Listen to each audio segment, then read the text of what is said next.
First of all, let me thank Dr. Mavelia for a kind invitation to this inspiring conference on women and sport in Europe, which seems, at least to me, a highly topical and explosive issue.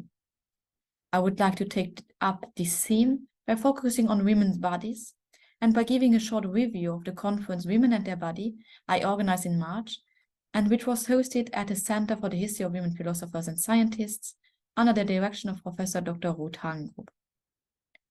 All started with the idea to organize a talk series on the same topic, bringing together researchers from all over the world who do research on feminist philosophy and/or on the female body. The format of New Voices, which was established in 2020 at the Center for the History of Women Philosophers and Scientists, explicitly gives young researchers a chance and visibility. However, the response to the call for abstract was immense and came not only from young researchers. The current debate about women's right over their own body made itself heard even in Western countries and made the claim to the appropriation and availability of the female body a controversial topic in the public sphere. The backlash that took place in the public sphere was therefore to be analyzed in the philosophical debate.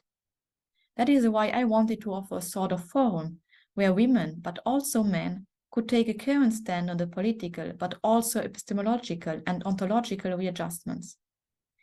The international scope of the Center for the History of Women Philosophers and Scientists, which spans from Brazil to Indonesia and Japan, literally encompassing the world of young philosophers, was the appropriate basis for this.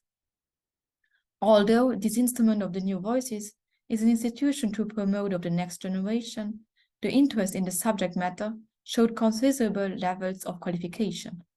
The master's workshop was explicitly aimed at very young researchers to give them the possibility to present their first research papers among peers. The papers were dedicated to breast cancer, maternity, female body in literature and photography, and sex work. From 16 to 17th March, established, committed, but also already fully qualified, that is, professorial contributors, held lectures on a large range of topics. The unifying theme here was women's right over their own bodies. It was a decidedly chosen strategy to allow the different feminist perspectives and to promote interdisciplinarity on this topic. The program comprised 11 thematic sections: women in the ancient period, digital technologies and cyborg, contemporary thoughts, medicine, culture and religion, literature and film, violence, politics, arts and architecture, early modern period, and sexuality and prostitution.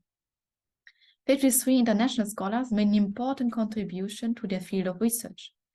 The only thing missing in this very wide-ranging program is the section sports and the examination of the question of the female body and its acceptance in the field of sport and high-performance sport. Foreseen as a hybrid conference because the hybrid form is also a condition that accommodates the new generation, nevertheless, more than 35 people traveled to the conference. There is no doubt that personal encounters considerably promote commitment and exchange. Thus, the event, which was actually conceived as an event for young people, became an international conference in which many of the people concerned emphasized the necessity and importance of the topic. Besides Olga Gomilko, a renowned Ukrainian philosopher who teaches at the National Academy of Sciences of Ukraine and who traveled from London, and the online participating Ukrainian philosopher Maria Sherbina, who works at the Dals East Ukrainian National University, and the US-American philosopher of antiquity Chelsea Harry, and the Brazilian renowned colleague Anastasia Guidia Itokatsu, numerous contributors were involved who basically no longer corresponded to the format of young researchers. They gave the event the appropriate institutional weight and demonstrated that the discussion of this content addresses a serious epistemological and political debate.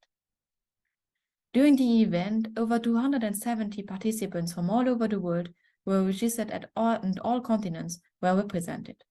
Worthy of note are the contributions and participation from areas that are undoubtedly among those affected, like Brazil, India, Nigeria, and the Philippines. Various contributions from Ukraine should be mentioned here once again. We especially thank the young people who have taken the opportunity to discuss together, to set new goals for the future, in which the female perspective on the body is respected and encouraged. It was a very fruitful and constructive conference with a lively and respectful exchange in friendship, which will be the basis for many more joint collaborations here at the University of Paderborn and from Germany worldwide. Dr. Mavelia's conference on women and sport in Europe shows that the topic is more than actual and needs to be integrated into all areas of our daily lives. Especially in sports, the debate around the female body is explosive. For a long time, women were excluded from various sports precisely because of their bodies. Furthermore, their achievements were ignored or minimized. It seems therefore important to show the history of women in sports so that these women can become role models for the younger generation, so that something changes in the way women are treated in high performance sport, so that everybody is accepted as it is. Many thanks.